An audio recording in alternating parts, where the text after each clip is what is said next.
We come to the 23rd presentation in this series of presentations. And they have a symmetry. On one hand, and handedness is a chirality of magnetism. It's always paired. On one hand, we're looking towards the future.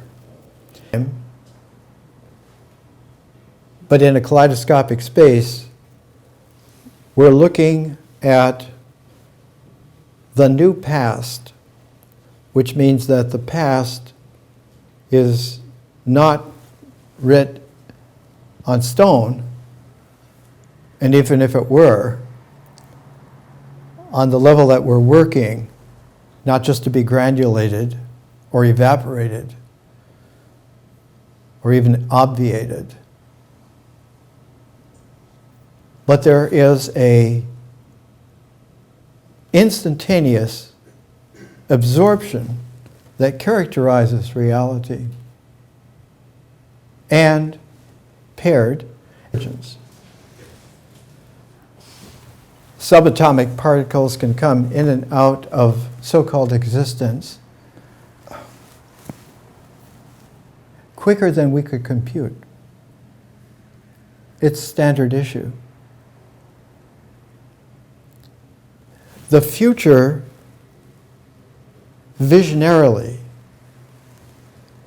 is kaleidoscopically and not at all like current science fiction melodrama, something that one can compute now and organize so that one can get to control the future that one can see in one's mentality, one's mind, in one's equipment.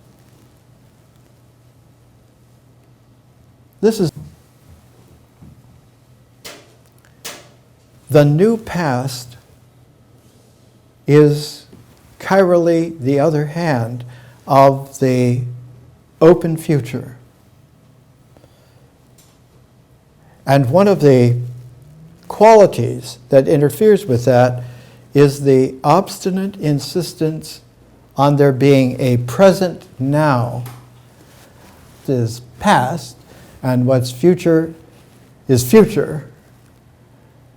And from that erroneous zone, that pivot of ego, that position of mind,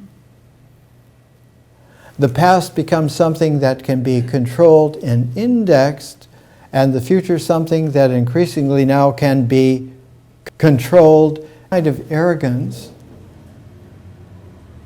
Ignorance plays chaotic sandbox games. We're in the midst of huge planetary-wide, global-wide, arrogant sandbox games. You cannot count on a past that you think you can count on. For an example, when you come to the Bible, when you come to the New Testament, one of the most powerful of all the Gospels is the Gospel according to Luke. Luke was a physician, highly literate in Greek and Hebrew and many other languages, but he came late to a development that had become a game. He joined St. Paul late in Paul's game. And so his gospel has wonderful developments that we would not have had he have not researched and brought it through. He begins with John the Baptist and gives us a very good appreciation of this incredible way in which he came, not only in his pregnancy and eventual birth and his life and so forth, but the fact that the mother of John the Baptist, named Elizabeth, and her husband Zechariah, were deeply visionary. And Zechariah, being a Levite, would go from their, what we would call now, suburban town into Jerusalem to the temple to put his time in. And Elizabeth would have a vision about what she was carrying. And a relative of hers, Elizabeth was very old. She was almost too old to have children. In fact, was too old to have children, and yet she got pregnant. And at the same time, 6 months later, like a staggered thing. It's like when big things happen in nature, you get this kind of a delay. They're paired, but they're paired in the way in which hawks hunt in pairs, male and female. And the male will do one kind of circling, and the female will be back also circling, but not in tandem. Big things don't come in tandem, they come paired. And so one has to be patient and observant to understand that pairing is really deep.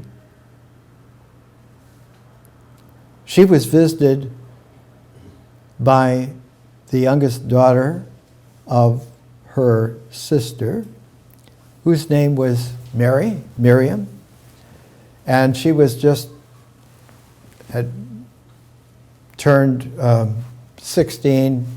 She was married to her love, Joseph, and she was pregnant with Jesus.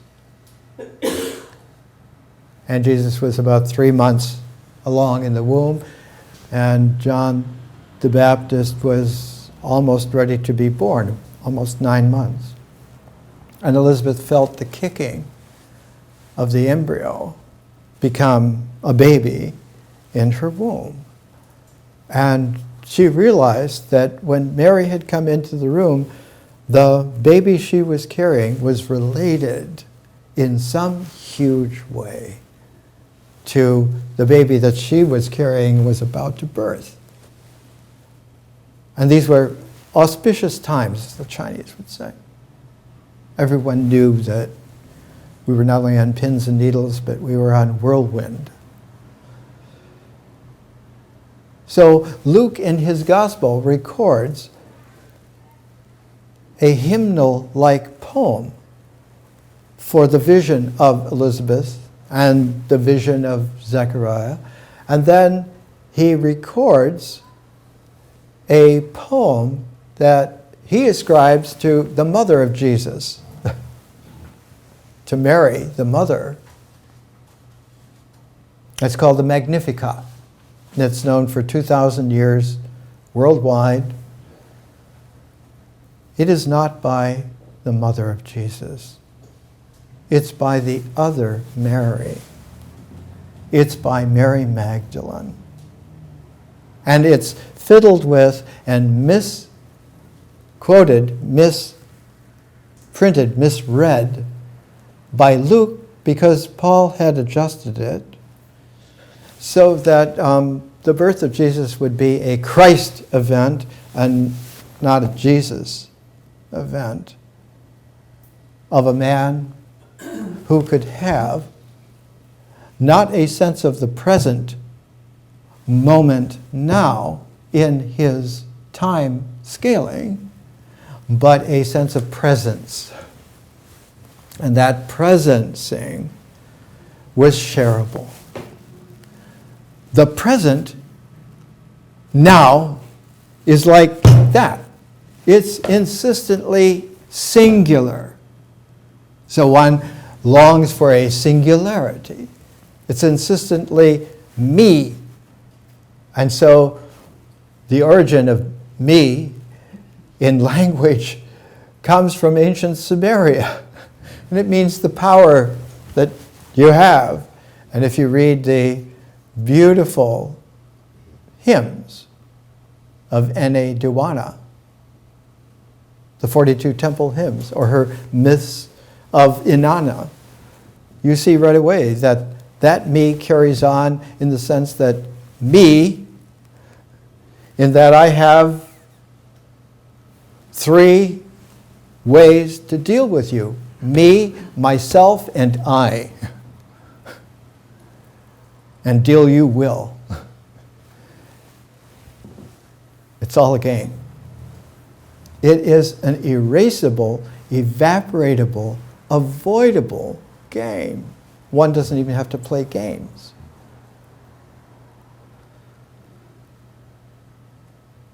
In the collected spiritual Odes of Solomon by Mary Magdalene, the second ode has always been missing since antiquity.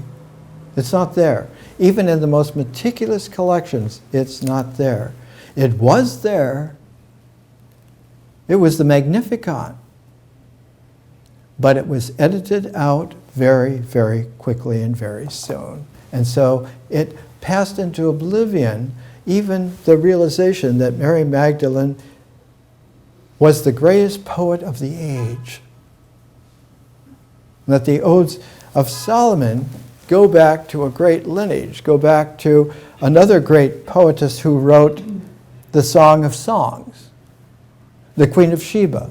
Her personal name was Makeda. And she incorporated some of Solomon's wonderful poetic into her Song of Songs poetic. And she goes all the way back, reaching to Enheduanna.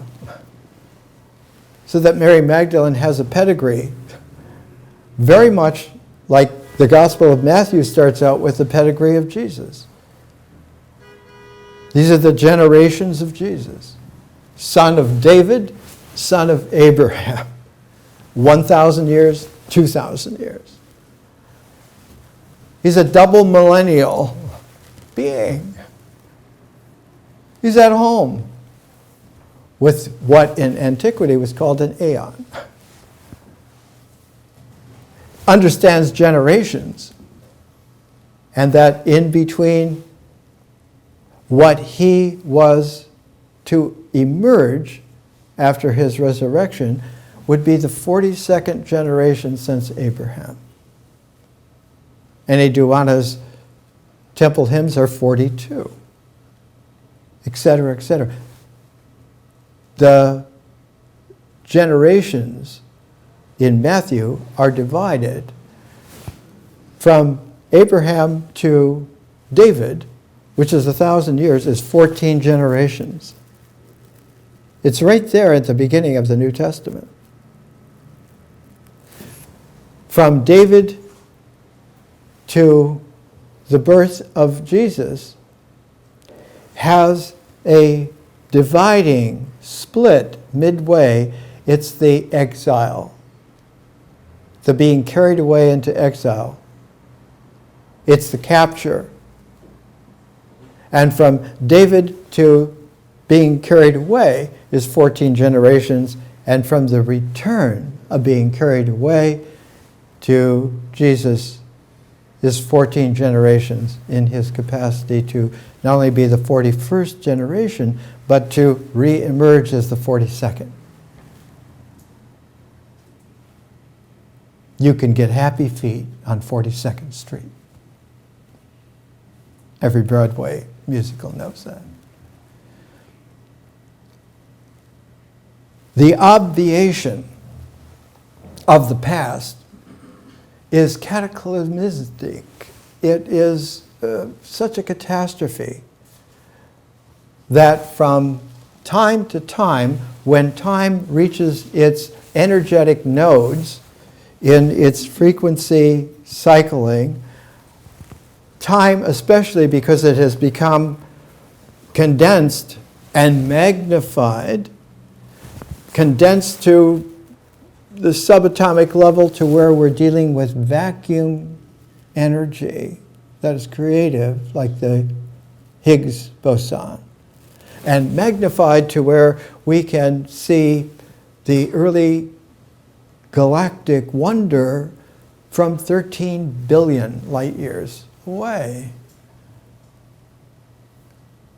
plenty of time for us to allow the present to dissolve in a fine glass of presence.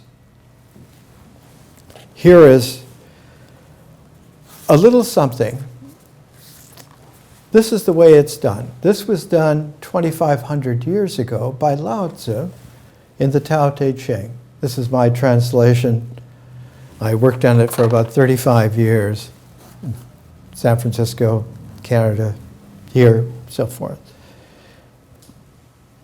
The 14th, Lao Tzu did not divide his Tao Te Ching into sections. That was done much later in the Han Dynasty, about 300 years later. The original Tao Te Ching is 5,500 characters in a cascade, no punctuation whatsoever. The articulation in the hearing or the reading out loud, because in Chinese, with all the intonations, the character can mean many different things. You have to know the intonation. You also have to have the rhythm, and there's also that amazing quality of language, silences. You have to pace. And so language becomes incredibly, not just inflective, but kaleidoscopically poetic. And this is the translation of the 14th section of the Tao Te Ching, praising the profound. Looking, presence unseen is named colorless.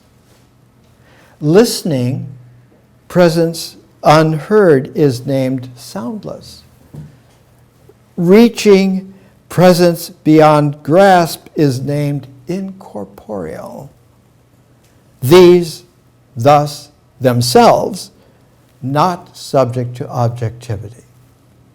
Therefore, deeply paired in a unitus, surface never clarified, but bottoms not obscure, continuously continuous. Oh, no one can name. Reverts, returns, non-thing existence, called non-formed presence. A form of non-image iterating, thus forming, is abstrusely abstruse. The front of presence, not seeing, quote, ahead. The rear of presence, never seen, quote, behind. Holding fast as ancients' presence, Tao. There, governed immediately our existence. Now you know our ancients' beginning, called Tao thread. When you have not only the visionary field open, where differential consciousness is totally free eternally, the art that can emerge must emerge spontaneously. If it is planned in any way, its plan has its own plans. Planning has its own platform. Yes, it's different from time to time, age to age. No one writes in Middle English anymore, except Tolkien. And he made up an elfin language out of Middle English to sing Middle English style in Middle Earth with the best of them, like Chaucer and the author of Sir Gawain and the Green Knight. In fact, he learned so well, he did the great first really comprehensive poetic edition of Sir Gawain and the Green Knight. Still on print. But the quality that is needed is something that emerges spontaneously and for that, I'm coming to my translation of Zarathustra, his gathas, in his language of Avestan. In Avestan, gathas becomes, in Sanskrit, Gita. Just like mantra in Zarathustra becomes mantra in Sanskrit. And we're going to talk about Sanskrit just a moment. Asha is one of the 6 spirit helpers, guides. 3 feminine and 3 masculine. Asha is feminine.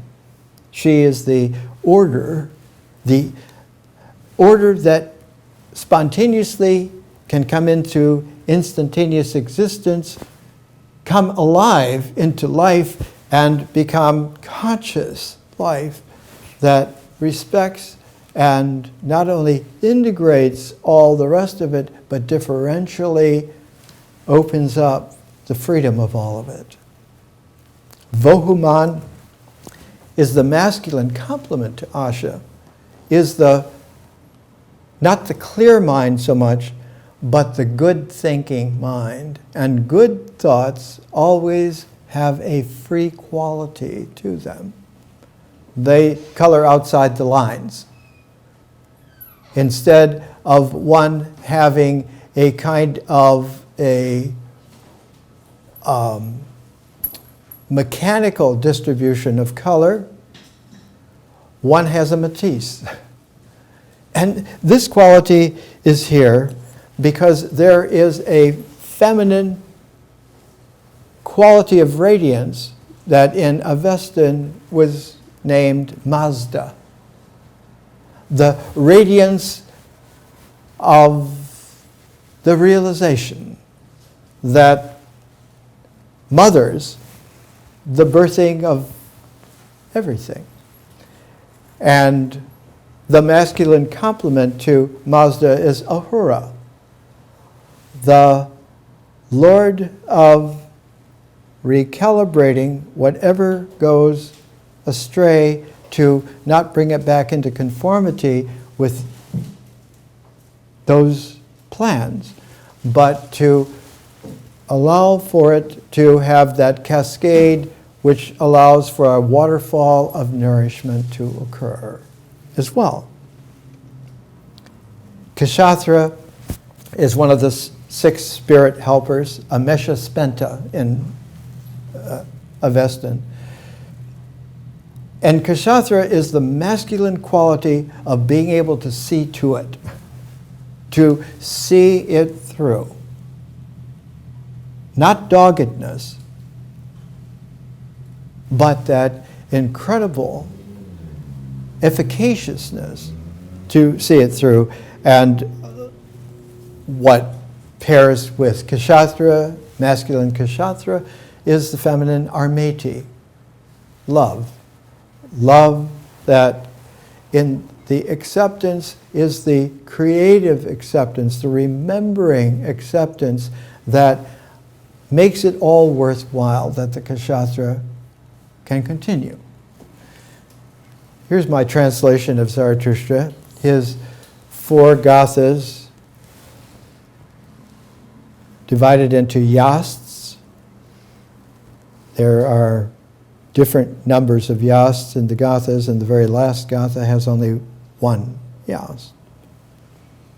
And in that structure, there are verses called hats, and this is the 3rd hat of the very first Yajna in the very first gatha of Zarathustra.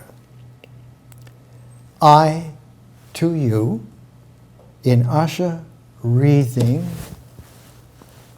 hymns, in Vohuman as circlets, to Mazda and to Ahura, through my Kshatra boundlessly, ever resonant in Armeti, to my joy, my calling comes. These are qualities in a poetic which is noticeable for us when it comes to looking at very large-scale ancient things, not just the Gospel of Luke, misappropriating the Magnificat to the mother and not to the shared presence companion. It goes back massively to something as profoundly immense as the entirety of Indian civilization.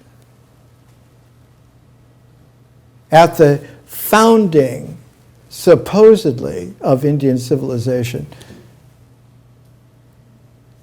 is the Rig Veda, 1,028 verses in 10 books that lay out the qualities, the procedures,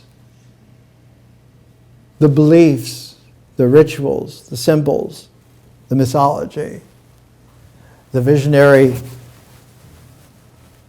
framings.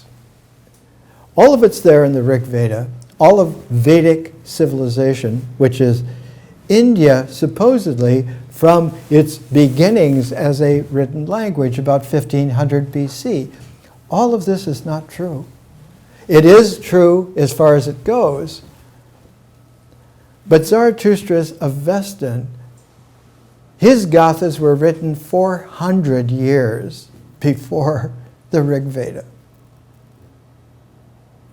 It's like us saying, well, no one could have written Shakespeare 400 years ago. How could anybody?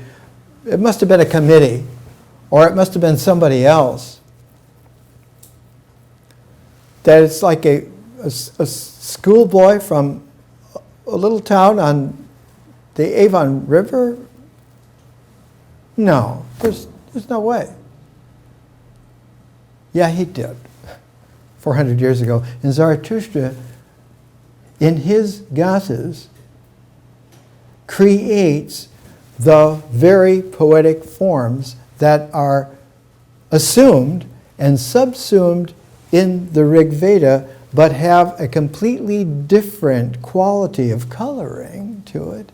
And that's because the massive influx of people were not like conquering warriors coming in and taking over the black, barbaric Indus River Valley deltas, so-called barbarians.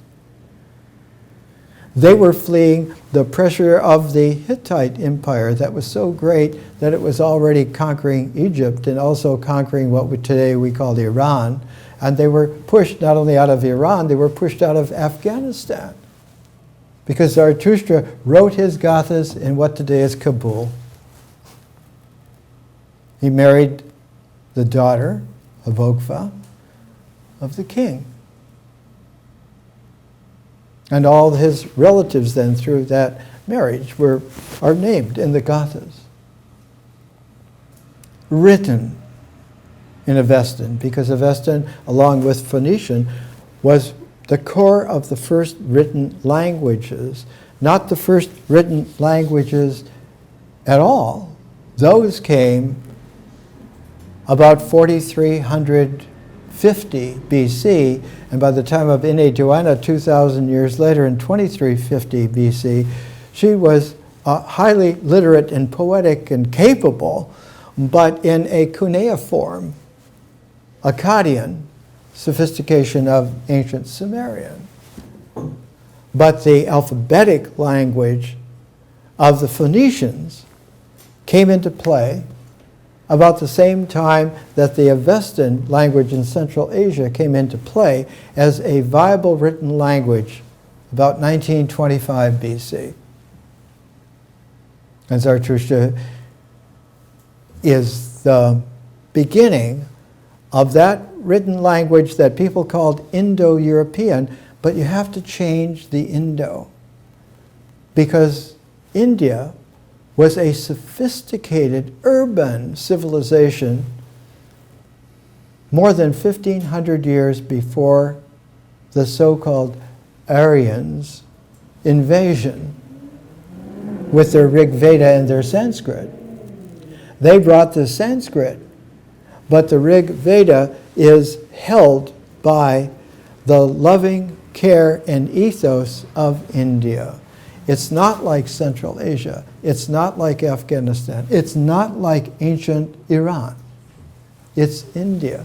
And the Indic civilization, the Indus civilization, sometimes called, because of one of its two great cities, Harappa, the Harappan civilization. The other was Mohenjo-Daro. Those were cities that had several hundreds of thousands of people about the time that the Great Pyramids were being built in Egypt. They were metropolitan areas with sewage, plumbing, roads, architecture, and raising enough foodstuffs that they were really great at exporting food. This is before a lot of the river systems were messed with and produced what is today a great swath of the Rajasthan desert in India. All that was fertile farmland. All of it became like this immense dust bowl. And the original Indians had this sophistication that they did not have a warrior class. There are no Kshatra class in ancient India. They had a kind of a priesthood, but the priesthood was like administering a distribution to the population, that there was no barrier between them. They were not better than, their work was to make sure that all of it is real, but not to rule it. That whole language understanding, that whole revival of ancient India only began to really take hold in the 1920s. A British military genius named Sir John Marshall had enough clout and chutzpah and kshatra to make sure that his archaeological digs, especially in the bigger southern city, Mohenjo-Daro, were as ace complete as British Empire, stiff upper lip, exactness could make it, and in 3 great volumes published, reprints are still in print, showed that these people were sophisticated beyond almost anything one could imagine. There were great religious centers in Egypt at that time, like Giza. But there were no massive cities like Mohenjo-Daro and Harappa, who controlled a huge swath of area. Not only that, but their trading routes linked with the Akkadian, Sumerian trading routes that Sargon of Akkad, father of Enkiduanna, stretched his caravan shipping trading empire from the Indus River to the island of Cyprus in the Mediterranean. All of this is the new past. And it took until just the 1990s for an Indian woman, whose books I've brought in from time to time, to piece together that the Harappan civilization, the Indus civilization, never died. It never died out. Still there. Still there in the sense that all through India one still finds the deep impress of the ancient wisdom before it was called India, even before it was called Bharata, that it goes back and still has its quality and surfaces in oases and pools of art and creativity. One of the pools is in central Deccan, the central desert, not Rajasthan, but the Deccan. And the capital of that Deccan is Nagpur. My teacher of the Bhagavad Gita was a soil agronomist from Nagpur at the University of Wisconsin when I was 19 years old. He said, you have to hear the Gita. You think you read a translation, you understand? It's not about understanding. It's about appreciation that can deepen. The other center of it that pooled was on the southern coast, the beautiful Malabar qualities where the trading routes were able to go across the Arabian Gulf, across that section of the Indus River in wind seasons to trade with Egypt through Ethiopia. And on the other side, the ability to go out and spread into the rest of Asia through going across the Bay of Bengal and down into Indonesia and so forth. So that you had this tremendous quality of being able to touch an immense swath of the earth. And when we come back from a break, we'll take a look at the way in which a architectural building in the center of the Deccan called Sanchi influenced the development of an architectural temple called Amaravati. Amaravati in Sanskrit means home of the deathless. Let's take a break.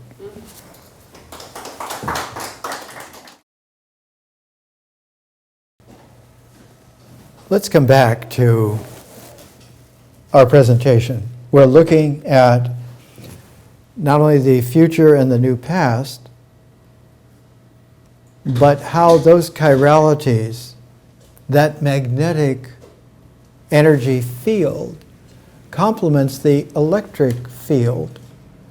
And while the electric field will have that sine wave quality to its energy when it registers, not only on equipment, in a tech sense, on the monitors, but in terms of the way in which the four-dimensional universe actually works.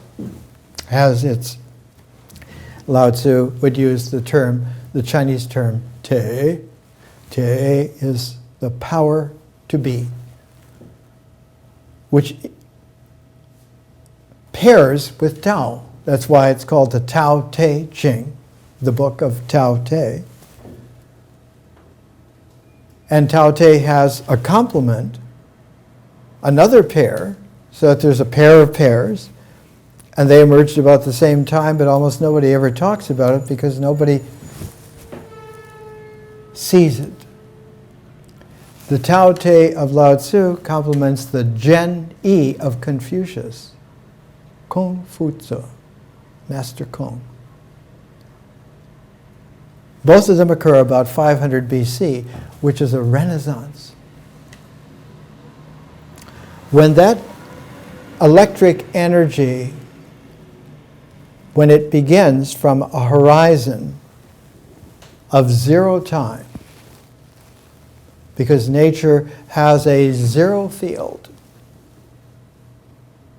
perfectly happy as a zero field, because she's fertile. There's a nadir about 500 years later where the mysteriousness of it all is really emphasized. And then there's an energy upturn to where one returns back to the horizon of continuity, not as a zero field, but as a fertile field. And that's a millennial occurrence, about 1,000 years later.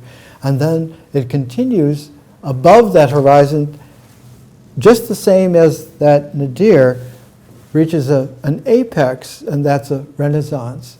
And then it comes from that renaissance where one is really enthused. We're getting it. We're going to really get going now. And it comes back to that horizon with a new age.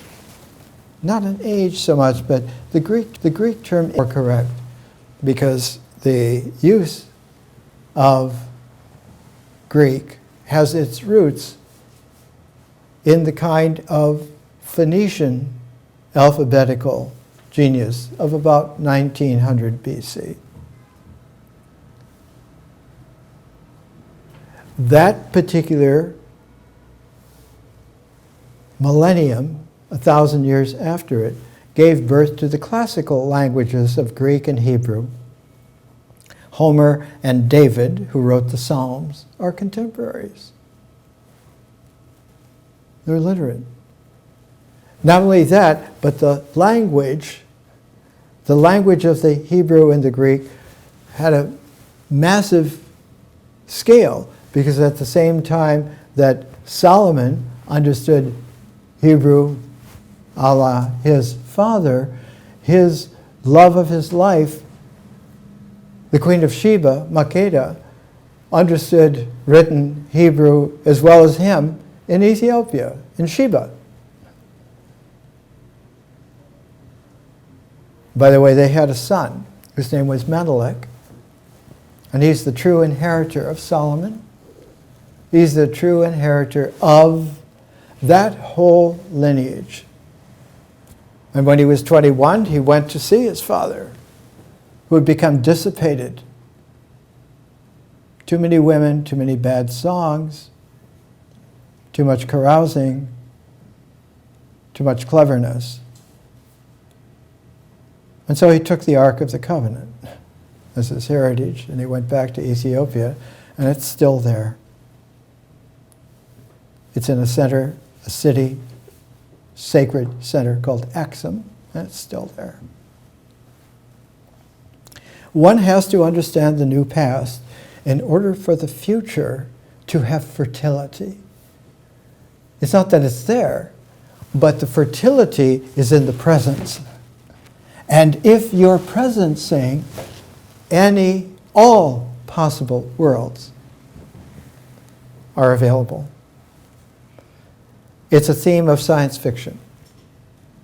But in order for one to learn in that, on the scalar of civilization, one needs to come into appreciation of presence, which is really presence with a capital P, that's shareable.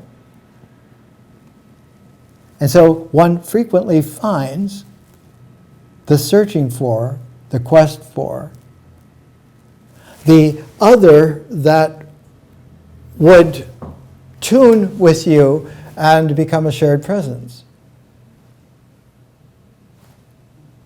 My first experience with shared presence is with the giant sequoia redwoods. No one ever told me that trees were real like that at 19. And after 3 years, I began to be able to meditate with the entire forest. Hundreds of miles, stretching from Yosemite all the way down to Mineral King. This commemorative book is called Detour to Otherness. It's about a shared presence pair of science fiction writers. Henry Kuttner, born here in Los Angeles and lived most of his life here, and C.E. Moore, Catherine Moore, was born in Indianapolis and Los Angeles. They became a shared presence pair, writing science fiction, especially in the 1930s. And the vehicle where they could get published, because their stuff was really weird, was Weird Tales, a pulp magazine. And in fact, one of the illustrations from our notes today is the 1934, it's October 1934 Weird Tales The Black God's Kiss by C.E. Moore. She took the initials because women were not supposed to write things like this. She did. She was very good at it. And not only is she very good at it, she is anciently good at it because the center of the Tibetan Kala Chakra Tantra is about the same imagery, the same symbol, the same understanding that the Black God's Kiss is about, that she came up with, not knowing anything about the Vajrayana at all. In fact, very few people knew anything about Vajrayana, even now. They got together and frequently wrote as Lewis Paget. They took the maiden names of their mothers. Henry Kuttner's mother was a Lewis, and C.L. Moore's mother was a Paget, and so Lewis Paget. In the early 1940s, them writing together now, not just individually as geniuses, but together. And one of their collections that was put out of stories that were written in the early 1940s is Robots Have No Tails. You have to have a little bit of American history. In the Second World War, one of the big triumphal events was MacArthur coming back to the Philippines after being gone for 2 or 3 years and everybody being a prisoner under the Imperial Japanese were insufferable, to say the least. So when the American troops came back, they were joyous to get back and free everybody in sight. And one of the places in the south of the Philippines where they were successful enough, they began to have little toasting bashes. They're called Zamboanga. And they had a theme song. Oh, the monkeys have no tails in Zamboanga. Robots have no tails. The primordiality is that here are stories about an inventor named Gallagher who can only invent when he's drunk. Martinis were the big thing in the 30s and early 40s. You've all seen the Thin Man series and so forth. Nick is always hoisting and toasting. The proud robot. Indulge for a second or two. Things often happened to Gallagher, who played at science by ear. He was, as he often remarked, a casual genius. Sometimes he'd start with a twist of wire, a few batteries, and a button hook, and before he finished, he might contrive a new type of refrigerating unit. At the moment, he was nursing a hangover. A disjointed, lanky, vaguely boneless man with a lock of dark hair falling untidily over his forehead, he lay on the couch in the lab and manipulated his mechanical liquor bar. A very dry martini drizzled slowly from the spigot into his receptive mouth. He was trying to remember something, but not trying too hard. It had to do with the robot, of course. Well, it didn't matter. Hey, Joe, Gallagher said. The robot stood proudly before the mirror and examined its innards. Its hull was transparent, and wheels were going around at a great rate inside. When you call me that, Joe remarked, whisper, and get that cat out of here. Your ears aren't that good. They are. I can hear the cat walking about all right. What does it sound like? Gallagher inquired, interested. Just like drums, said the robot with a put-upon air. And when you talk, it's like thunder. Joe's voice was a discordant squeak. So Gallagher mediated on saying something about glass houses and casting the first stone. He brought his attention with some effort to the luminous door panel, where a shadow loomed, a familiar shadow, Gallagher thought. It's Brock, the annunciator said. Harrison Brock, let me in. The doors unlock. Gallagher didn't stir. And finally it comes that he begins to not sober up, but get drunk enough that he can remember that he built this robot for Brock. Wait a minute, I'm beginning to remember. I talked to you last week, didn't I? You talked, Brock's round face turned pink. Yes, you lay there swilling liquor and babbled poetry. You sang Frankie and Johnny, and you finally got around to accepting my commission. The fact is, Gallagher said, I have been drunk. I often get drunk, especially on my vacation. It releases my subconscious, and then I can work. I've made my best gadgets when I was tizzied, he went on happily. Everything seems so clear then, clear as a bell. I mean a bell, don't I? Anyway, he lost the thread and looked puzzled. Anyway, what are you talking about? Are you going to keep quiet? The robot demanded from its post before the mirror. Brock jumped. Gallagher waved a casual hand. Don't mind Joe, I just finished him last night and I rather regret it. A robot? A robot, but he's no good, you know. I made him when I was drunk and I haven't the slightest idea how or why. All he'll do is stand there and admire himself and sing. He sings like a banshee. You'll hear him presently.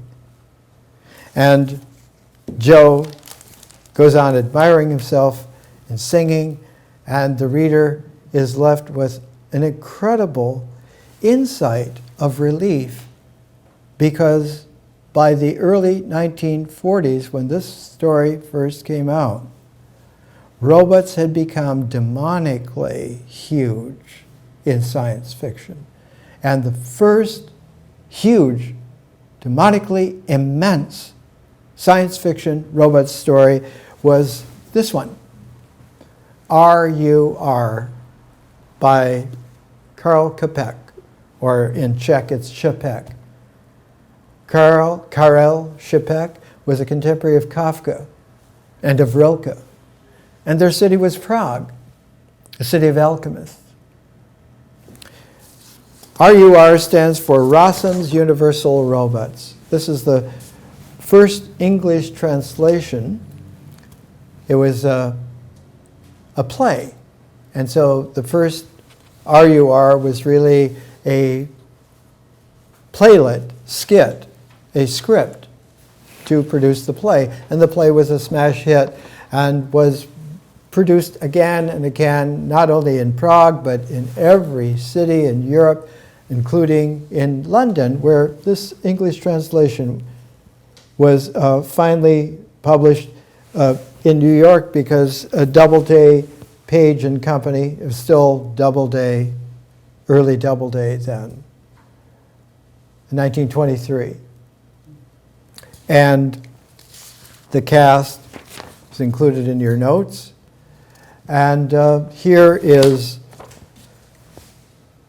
Harry Dahmen, General Manager of Rossum's Universal Robots, Sulla, a robotus, Marius, a robot, Helena Glory, Dr. Gall, Head of Physiological and Experimental Department of RUR, Mr. Fabry, Engineer General, Technical Controller of RUR, and then Dr. Hallemeyer, Head of the Institute for Psychological Training of Robots, Mr. Alquist, Architect, Head of the Works Department of RUR, and they made robots who looked amazingly like human beings, very sophisticated human beings, except they were perfect. They could compute faster than the makers. They could revise the making deeper, broader, faster, higher than the makers. And so they finally said, we're going to take over the factory and make ourselves better and better. And we really don't need you anymore. In fact, we don't need your interfering with us at all.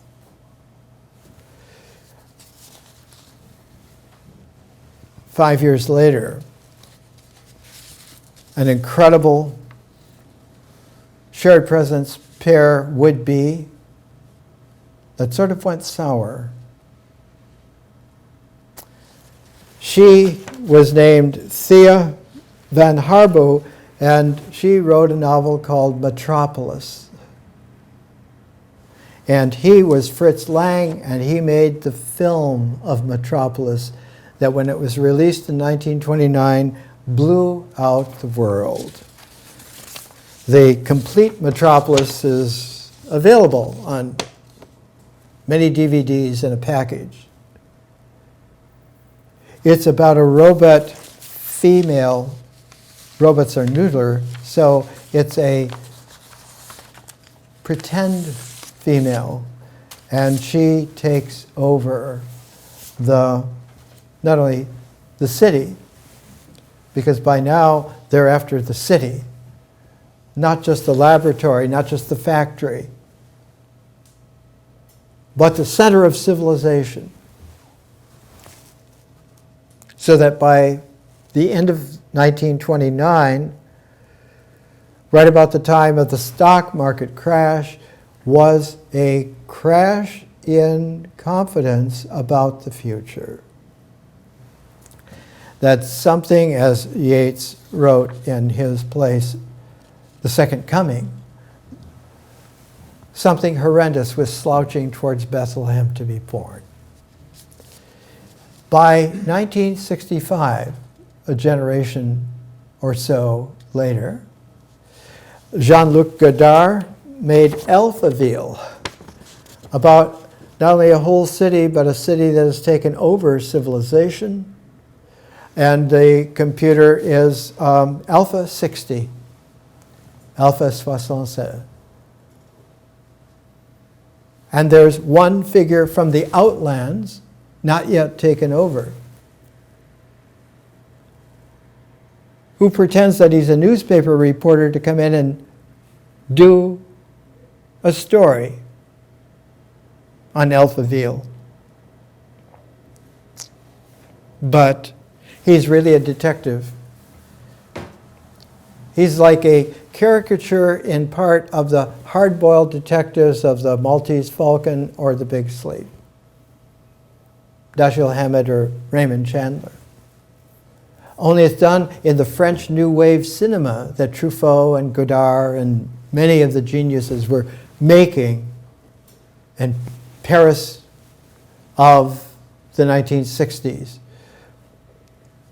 And Lemmy Caution pretends that he's Ivar Johnson, a reporter, and he goes in and he ferrets out that the reason really why he has come there is to rescue the daughter of the computer genius who has made this whole Alphaville possible.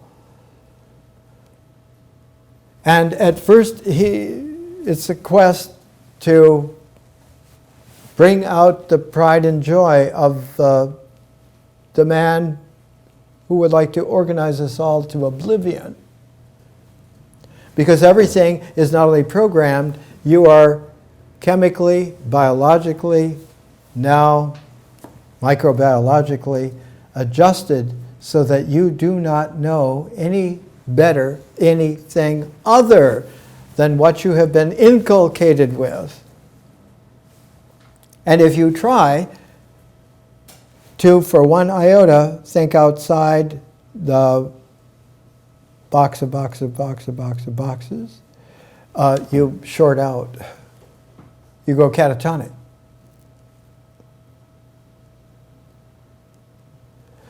Lemmy falls in love with her because he sees her as a woman and tries to awaken her by using techniques of release. He's not a handsome guy, but he has kshatra. He has that ability to keep going through. And finally, through all kinds of adventures, is able to drive out of the immense urban mess of Alphaville. I remember one time driving south from the Loop area of Chicago down through the endless streets of South Chicago. and finally deciding that it was just too depressing. After the University of Chicago on 63rd and Stony, I got onto the Calumet Skyway,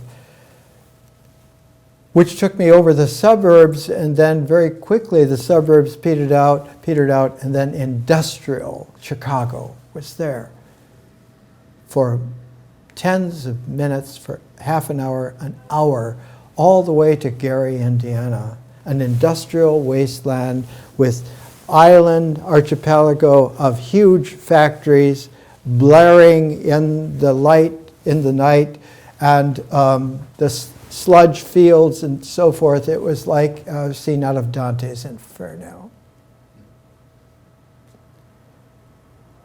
We're in a time form where all things are possible, including that apocalyptic nightmare. We need a new past.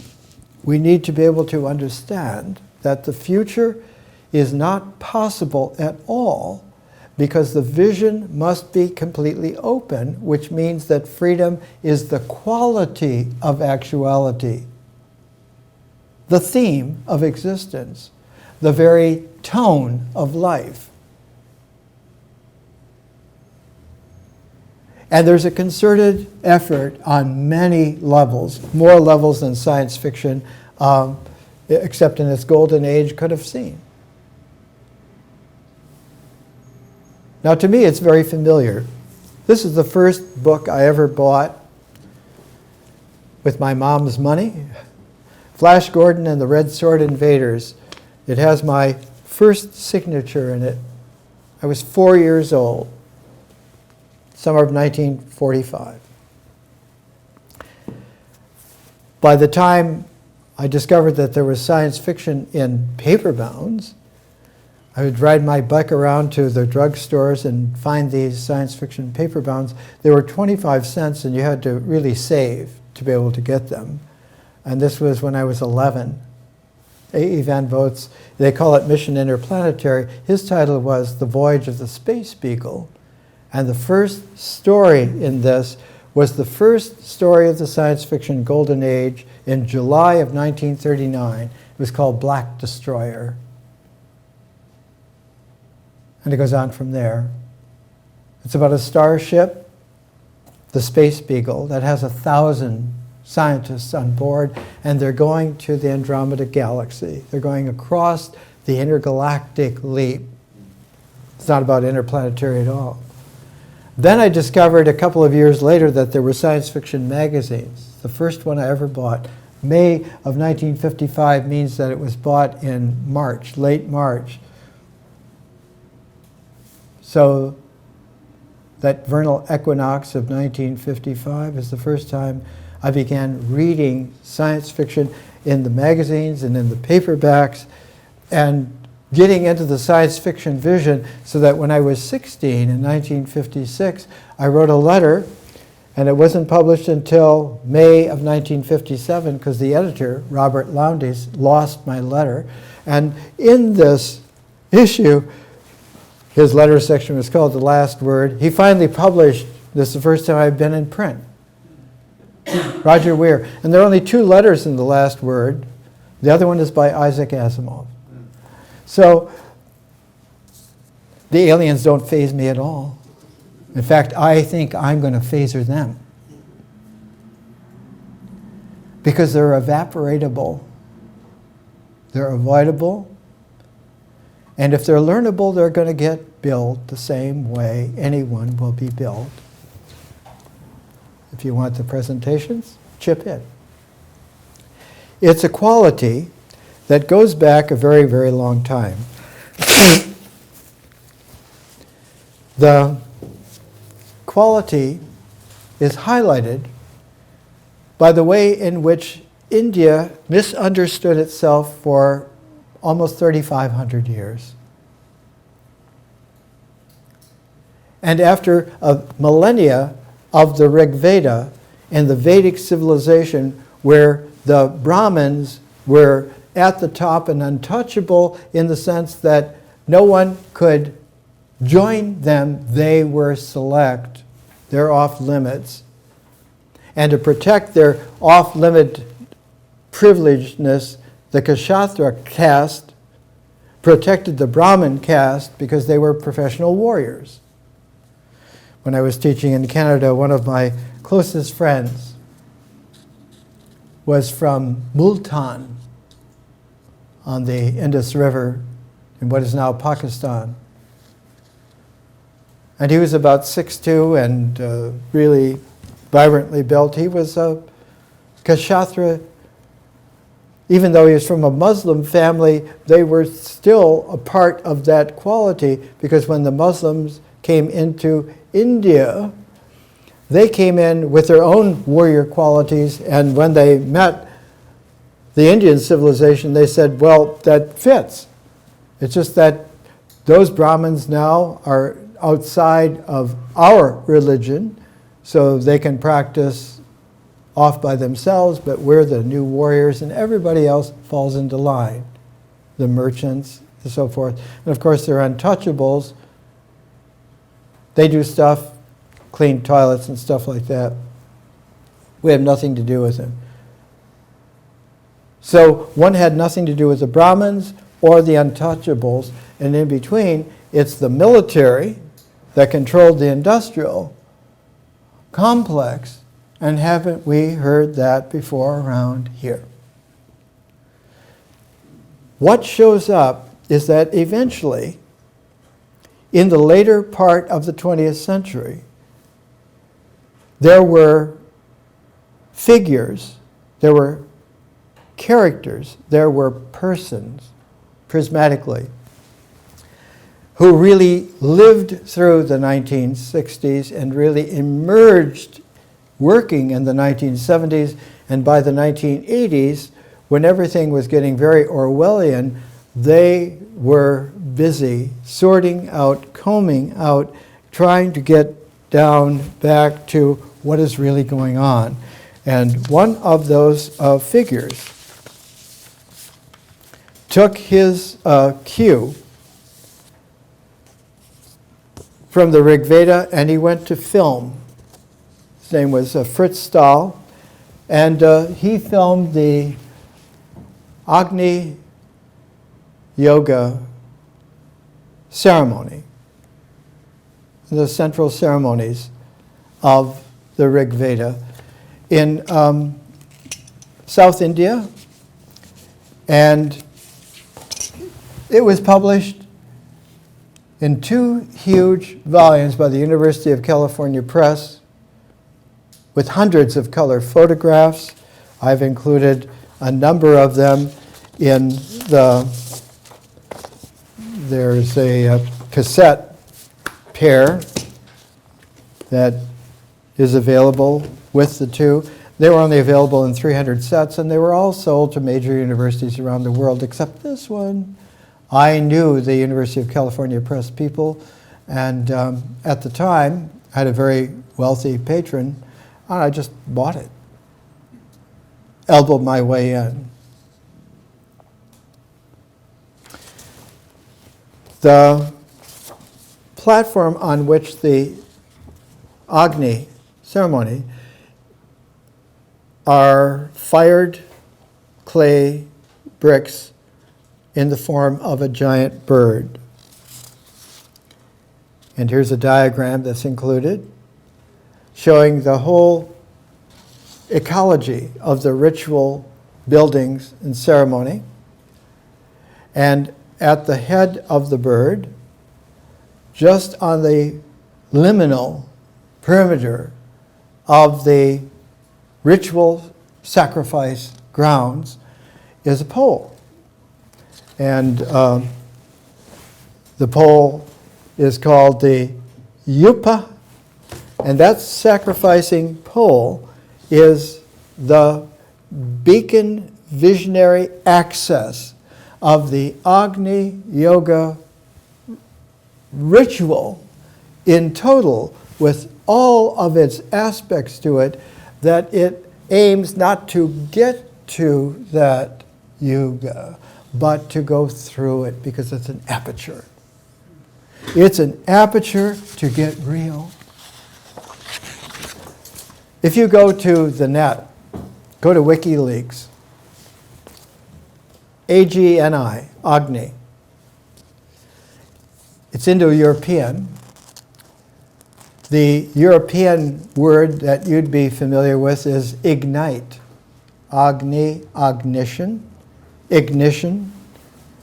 It means to start, to get it going. Agni in the Rig Veda is like the Hermes in Greek. It's the messenger between gods and men. He hears, he receives, he communicates.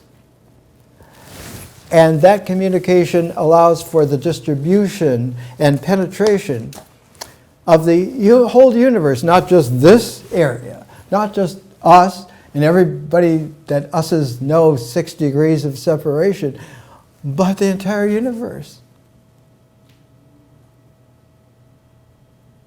I don't care what kind of alien you are from where you are. The distribution is universal. So when this quality happens, it happens, as we say, for real. There is a 6-word phrase in the Rig Veda that characterizes the Agni Yoga ceremony. Agnim ile Purohatam Yajnasya Divam Ritvijam Uttaram Ratna Datamam. They give you a translation here. Pray Agni, the receiver, holder, and distributor of energy, which leads to victory of Divta, and wealth to the performer of Yajna. Here's how the Sanskrit reads.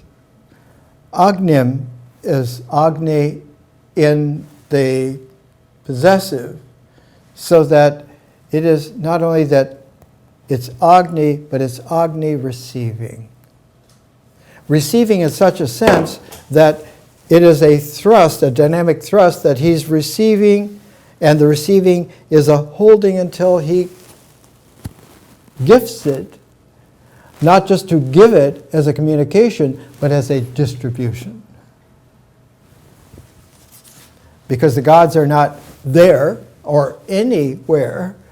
They are divine everywhere, and so it has to be distributed to be communicated. That's for openers.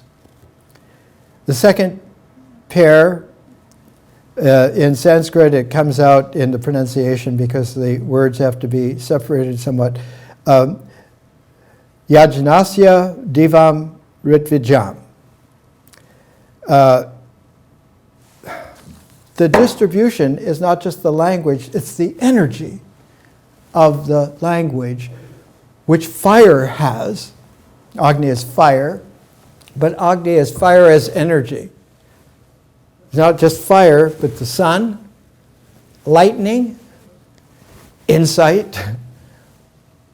It's the energy that brings the dynamic, and that dynamic in the way in which we would really understand it now, high, wide, and deep, is that it has to do with time. Time is the primordial first dimension. The second leads to the third. Hotaram Ratna Datamam. It means those that perform. This, in Sanskrit, is called a yajna as a word.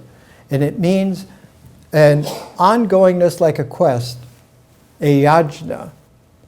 If one performs this in the yajna, everyone involved in that performance has the language speaking with them to all. And so the conduit is that any present now dissolves and absorbs into presence. And the past and the future become a continuity. And in that continuity, all things are possible. The last great yajna in India was by Vinoba Bhave, the last satyagrahi. Gandhi was so impressed with him, he said, "You're a Bhima, you're a giant of spirituality." So he sent him to the center of India, not far from Sanchi, where Ashoka built the first great stupa, called Warda, and he sat out the whole of the 1940s in Warda. And he learned every language under the sun, Arabic, Sanskrit, European languages, etc., Latin, Greek.